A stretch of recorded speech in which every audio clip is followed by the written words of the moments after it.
Welcome, everyone, to the Firing the Man podcast. On today's episode, Ken and I dive deep into our 2023 goals. For each goal, we will share why we made it, how we plan on accomplishing it, and keep you updated throughout the year on our progress. Ken, what's going on, man? David, welcome. So for those joining on video, David and I are both remote today. David's got a new setup in his office, a stand-up desk. Both got some killer mics. And so, we're going to share our goals with everyone today. And I think it's super important for everybody to have goals and to strive to get better year over year. I'm curious, David, how long have you been setting goals? Is this something you've recently done, or have you done this for a really long time? Yeah, so my wife and I, when we got married, which was 6 years ago, every New Year's Eve, we go out for dinner and we talk about goals for the next year, 3 and 5 years. That is the first time I've ever formalized, like actually written it down. However, and we'll talk about this a little later in the episode, you and I have taken it one step further, and not only are we writing them down, but we're announcing them publicly to Firing the Man Nation. And I think that is an added layer of accountability. And so, let's just get right into it. So why are we doing this? And I just was talking about putting your goals out in the universe. I'd like to share a story. In 2020, we did a goals episode. On my sheet was Fire the Man. And when I got to that, I decided not to say, I didn't say it out loud. The reason for that was I had a very stable job, and I had not fired the man yet. I had a very stable job. I was a little uneasy about if e-commerce was going to work or not. And I felt a little embarrassed that we had a podcast about quitting your job when I had a job. And so I opted not to announce it. Well, I did not fire the man. I did not meet that goal in 2020. Now, in 2021, I did. I put it out in the universe. Lo and behold, I did fire the man. And so I think that there's something to this, that when you announce it, other people are listening, that you want to be on top of it. So what do you think? Yeah, absolutely. No, I definitely agree that when you put something out into the universe, or, whether it's you tell your friend or you tell your partner or whoever, it's a level of accountability. And if you're listening to this and you've never done goals, take a few minutes, write down some goals, think about them, email them to David and I, support at Firing the Man, or David at Firing the Man, or Ken at Firing the Man. We'll be your accountability partner. But I think just writing, for one, writing them down is step one, and really makes them real, and then sharing them with someone, sharing them with someone that's positive, that's going to help you and hold you accountable and check in on them. The other thing is reviewing them throughout the year. Status check. Where are you? Every month, every 3 months, and keep that progress going. And if you slip and fall, get back up and keep going. And so that's huge. And I really appreciate you sharing that story on on the 2020 goals versus the 2021 goals. It's a lot of times we undercut ourselves. We're like, I don't know if I can do that or not. I would much rather set a goal and not accomplish it than not set one and do nothing. Those are your options, right? Absolutely. Absolutely. So, Ken, let's get into it. What's goal number 1 for 2023? Absolutely. So I've got 3 personal goals and 3 business goals that I'm going to share today. The first 3 are business, and the last 3 are. So the first business one is diversifying 30% of total revenue from the portfolio companies off of Amazon US. And the reason for this is that Amazon US is a pain in the ass. It's great when you want it to be, and it's horrible on, any point in time. And so diversifying revenue from your business is just a very smart thing to do. Some of the ways that we're doing this is we're going to scale email marketing. So it's a gap in our business. If you have a native Amazon FBA business, then you likely don't do email marketing because Amazon's not going to give you the emails of your customers. And so in 2022, we've ramped up email marketing for all the portfolio brands, and we're going to really scale it this year. We've got a technology partner that we've partnered with, and we're scaling emails pretty rapidly. And another one we're working on is B2B sales. So we've taken a step farther, and with the brands, we're reaching out and ramping up B2B sales programs, outreach, cold calls, emails, texting. We're dabbling in a bunch of things to try to generate revenue off of Amazon. And the last one is our direct-to-consumer websites. And so this is email marketing. We're driving a ton of sales to the direct-to-consumer websites. David, what's your first goal? Coincidentally, mine also has to do with diversification off of Amazon. And you had mentioned that they're kind of a pain in the ass. So how are we going to grow off Amazon revenue? That is going to be Walmart. We launched in Walmart in late 2020 and spent 2021 kind of getting things optimized. And I think to me as a platform, it's still developing. And here's an example of this. PPC, you could only advertise at a parent level. And oftentimes if you're selling something that has variations, that doesn't work or it's not optimal. They are just recently switched over to allowing you to target your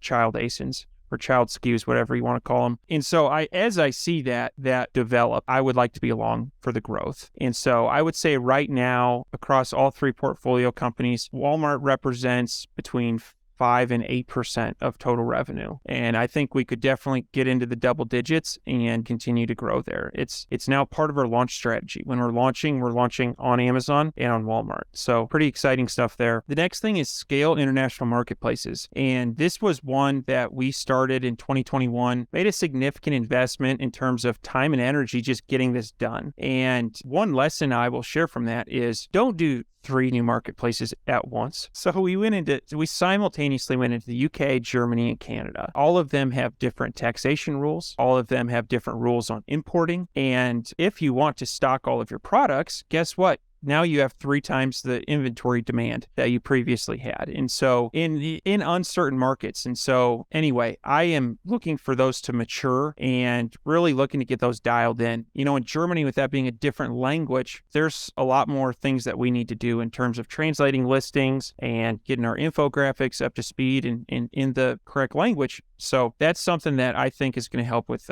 this diversification. And the last thing is affiliate marketing outreach. We'll call this B2B. So we have a social media manager at our company. And one thing that we have asked them to do in the upcoming quarter is an outreach program and 2 influencers. And I think that sometimes when people think of social media, they think of it as a sunk cost. But I do think that there are ways to use a social media manager to drive revenue. And that's what we're trying in 2023. And I'm really excited about that. So those are 3 ways we're going to diversify revenue. That's awesome. Yeah, it's kind of interesting how we both have one of our number one goals for, diversifying off of Amazon, which is, I think, crucial. That's awesome. So number 2 on my list, this is something that I think is very, very impactful to our entire company. We implemented I think it was Q3 of 2022, we implemented EOS. And for those listening that are not familiar with the book Traction, EOS stands for Entrepreneurial Operating System. And it's essentially boils down to a set of processes and structure on how to run a business and how to just make it into just a big old SOP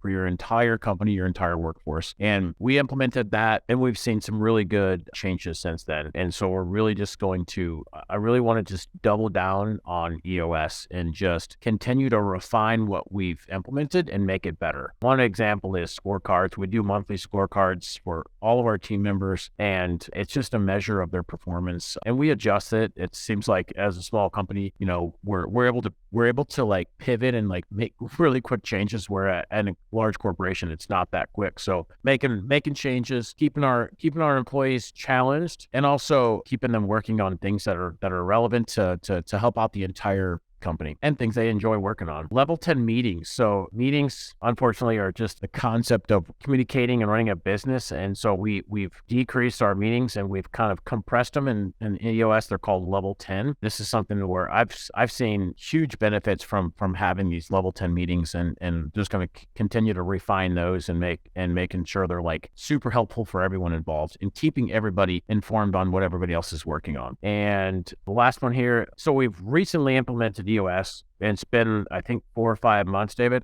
I think just really drilling in on the pulse of how meetings go, monthly, quarterly, annual updates, planning, just really drill in on that, learn and get better. When we first started this, I had the Traction program. So we started with reading the Traction book and implementing this. I was a little nervous that this was going to be a time suck. Boy, is it actually the opposite. It is saving time. It's helping out with better communication. I'm a huge fan. I'm sold on the program, and we will be doing it from here on out. And so for those of you who haven't, at the very least, read the book and see if it may be a good fit for your company. But yeah, this is not a paid sponsorship. I really like the impact it's had. And what's also cool is you talk to someone who's been running it for 3 or 4 years, and they're like, oh, it continues to get better. It's like a fine wine. Yeah, absolutely. And just, David, you and I were talking before the show. I was chatting with one of my friends from mastermind. He's been using EOS for 5 years and seeing just incremental improvement. So definitely works. So David, number 2 for you. Yes. So I would like to help 3 people successfully fire the man. Now, a little bit of background on this goal. Ken, you and I have had friends that have fired the man. We've had listeners of the show fire the man, and we've had a lot of people talk to us about wanting to fire the man. And it is so exciting to me when this happens. Before I had fired the man and I would hear about somebody doing it, it was very much aspirational. Like, I want to know what they're experiencing. Now that I'm on the other side of it, it is the greatest gift you could give someone. I think about it from a parent standpoint. I think one of the best things I could give my children is the ability to be self-sufficient and have full ownership of their time. It is a gift and certainly something that Ken, you and I have enjoyed. And so this is something through the podcast, we would obviously love all of our listeners if that is their goal, to fire the man, in terms of like personalized coaching. And Ken, you and I have opened up coaching to a very small group of people. I had mentioned my goal is 3 people. That is because I want to be 3 for 3 this year. I want whoever starts the program to finish it. And we have a celebratory beer over firing the man. And so anyway, that's a big goal for the upcoming year. That's awesome. Yeah, it's kind of a selfless goal, but also very rewarding. Like, I enjoy helping people, and I know you do too, David. That's really cool. And yeah, I can't think of a better gift than to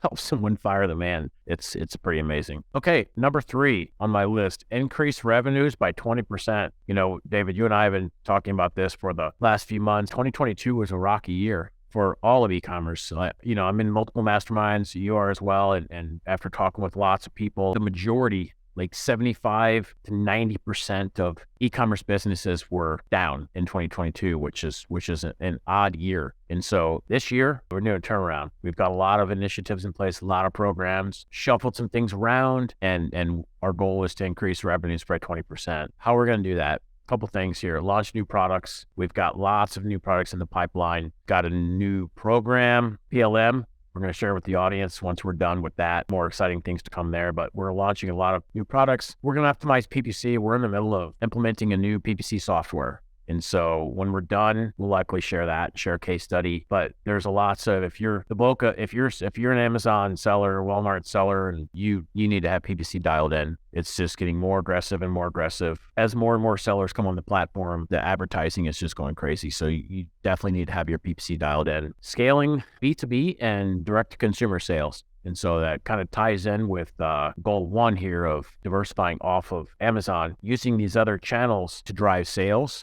starting a B2B program and really ramping up direct-to-consumer website sales is just, there's a lot of opportunity right now with scaling those. So increasing revenues by 20%. Absolutely. Ken, one of the things that you said there, which dovetails very nicely into my 3rd goal, is launching products. So my next goal is to launch 15 products across portfolio companies. And Ken, you and I have been going deep on this. And we have been emailing our customers and asking them, what do you want? We have been polling our private Facebook groups, asking the customers what they want. We have taken a very analytical look at sales velocity and BSR and number of reviews. And this is something that I'm going to go on a little bit of a tangent here. We had a guest on the podcast, Reggie Young, and he said, you are 1 product launch away from changing your life. And that hit me. Like that sentence hit me. And so I think that is, at least from my standpoint, I think we're getting things dialed in. Like when we're launching products, packaging is on point, inserts are on point. And so just trying to launch not 15 products, but 15 really good products. And so I don't know, can you add on this? What are your thoughts here? Yeah, no, just to piggyback on that, one thing that we've pivoted on over the last 2 to 3 years is you hit on a little bit, David, is that we're actually like communicating with our customers and listening to them on what products they want and what products they need. And then we're using Amazon's tools to go and validate there's a demand for those tools or for those products. Whereas we used to do the reverse. We used to use all of these tools to look at, BSR and sales velocity and all that, and then go launch products and see if people would buy them. We're doing it the opposite now. We're listening to the people, and then we're just verifying that there is a demand for them, that people are actually buying, because Walmart's or Amazon and Walmart, they're like large search engines that people use to purchase products. And so so we've kind of like flipped it over. And so, but it's exciting, like listening to our customers and then validating that, yes, there is a demand, and then launching those products. And so, no, I'm super excited. We've got several in the pipeline that we call them idea buckets. Our idea buckets are full. And so it's exciting. Absolutely. Absolutely. All right, Ken. So you went through your three professional goals. What about your 3 personal goals? Yeah, absolutely. So number 4, it's a personal goal. For the listeners that don't know, David and I both train in jiu-jitsu and have for a while. And so one of my personal goals for this year is to achieve a brown belt in jiu-jitsu, which is, I'm excited for. It's heavy, but I'm excited for it. But so how I'm going to do that, I'm going to train 3 times a week. I'm going to try and not get injured, and I'm going to have fun. So those are three ways that I can achieve a brown belt. Awesome. Yeah, Ken, you mentioned jiu-jitsu. You've been doing it a while. I'm 6 months in, and this actually is one of my goals, is to attend 100 jiu-jitsu training sessions. And like I mentioned, I started 6 months ago, and I love it. I love it. And I'd thought about it for about 5 years. Listening to Rogan and watching MMA, I was like, I should try this. I wrestled in high school. I love it. Not only is it like great exercise, but like it's an awesome group of guys. It somehow engages your brain in a similar way to like chess, which is weird. Like I don't get that from other sporting things, but I love it. That's one of my 3 personal goals, is to attend 100 jiu-jitsu trainings. That's awesome. And yeah, you know, like for me, training jiu-jitsu, like you mentioned, it's like chess, and it is because you have an opponent that you're training with that you're trying to beat. And so you're trying to figure out what they're doing, and then you're trying to figure out a defense and then attacking them back. And so it engages your brain as well as your entire body. When I leave, a training session, I'm completely wiped out. Like I'm drained. And one thing I've noticed, I've got a lot of good friends that I met in jiu-jitsu, and especially someone that's been training more than 6 months or so. Anybody that doesn't like it, they're not going to train after 6 months. It's something that you have to really enjoy, because it's grueling, but there's a lot of like quality people. And if you like to, do something grueling and you enjoy it, you have a lot of grit. And so a lot of the people that you meet that train jiu-jitsu have a lot of grit, because they just stay after it for, so long. Awesome. Next one on my list, number 5, I'm going to take another 30-day, which I'm labeling as a non-work vacation. I'll take my laptop for emergencies, but no scheduled meetings, anything like that. I did this last year. My family and I traveled Europe for 30 days. I think we did 7 countries in 4 weeks, or 8 countries in 4 weeks. It was an incredible trip. It was my first travel trip since COVID. And so I had a ton of fun, and yeah, it was just good to just have that downtime. And the other thing, it exposes gaps in the business. Did anything like go to shit, as well as, it kind of empowers the team to handle things on their own and to grow. Having said that, I have David as a business partner that also helps tremendously running all of that stuff. And so, but yeah, that is another goal of mine. Absolutely. And it goes both ways. I traveled plenty last year, and we cover for each other. And that's something that I don't think people think about when they think of having a business partner. Actually, it wasn't something that I really even considered that much until we started doing it. And it is nice. Don't feel like you have to be married to your business. You can go unplug. At the end of the day, I think that unwinding outside of work helps you when it's work time to really dial in. So one of my next personal goals, and this is kind of going along with that theme of travel, is to go on 2 out-of-state hunts. So I think I may have talked about this on previous episodes, but I love to hunt and fish. That is my thing. And this past year, I went on an elk hunt and a bear hunt up in Canada, and an elk hunt out in Wyoming. And I had the best time. Met a lot of really cool people, saw cool parts of North America, really, that I otherwise wouldn't have seen. And so anyway, I am wanting to do that again next year. And so I've got a bear hunt on the books, and hoping I draw a Wyoming antelope tag. But anyway. That's awesome. Is that a black bear or a grizzly bear? A black bear. So, yep, it's up in Manitoba. And I'm going to go off on a tangent, but I was at a hunting camp a couple years ago, and someone had some bear, and it was the sweetest meat I had ever tasted. And he said, these bears are from this place in Manitoba where they have blueberries literally everywhere. So much so that the bear's fat is purple. And so it's like a candy meat. And so anyway, I booked after I tasted that meat, I booked a hunt. I went up there last year and came back empty-handed, going back, and hopefully I can get a blueberry bear. That's awesome. Yeah, very cool. All right, so my last one, number 6, my third personal one, to lose 30 pounds. So over the last several years, I have gained weight, and due to COVID, due to not working out, eating crappy, taking time off. And so huge goal for me this year is to lose 30 pounds. What I'm doing to do that is I'm training jiu-jitsu and I'm not getting injured. And I've got a new system of meal prep and planning. There's a couple places around here that make like healthy meals, and they have them there. You can just go buy them. We can have them delivered. So I'm doing that, and as well as meal planning ahead of time of what if I'm going to go out to eat, what am I gonna pick, and all that. So just spending more time having a plan in place versus just, oh, I'm hungry, I'm going to go grab whatever I want to and eat, which is what I used to do. And then the last one here is better sleep. And so sleep schedule, I think sleep is oftentimes like underrated. Like, I was on YouTube the other day. I got lost in YouTube land and I saw this guy pop up and said, what's the best thing about, and he goes, sleep is free. Anybody can do it. It's free. And I'm like, that's true, And so having a really good sleep schedule gets you dialed in for a lot of stuff. You're refreshed, you feel great. You don't need a crutch, and so better sleep. So train jiu-jitsu, meal prepping, and better sleep. So hold me accountable for that. Absolutely. You were talking about sleep. For anybody that has not fully bought in on this, go listen to a Matthew Walker podcast.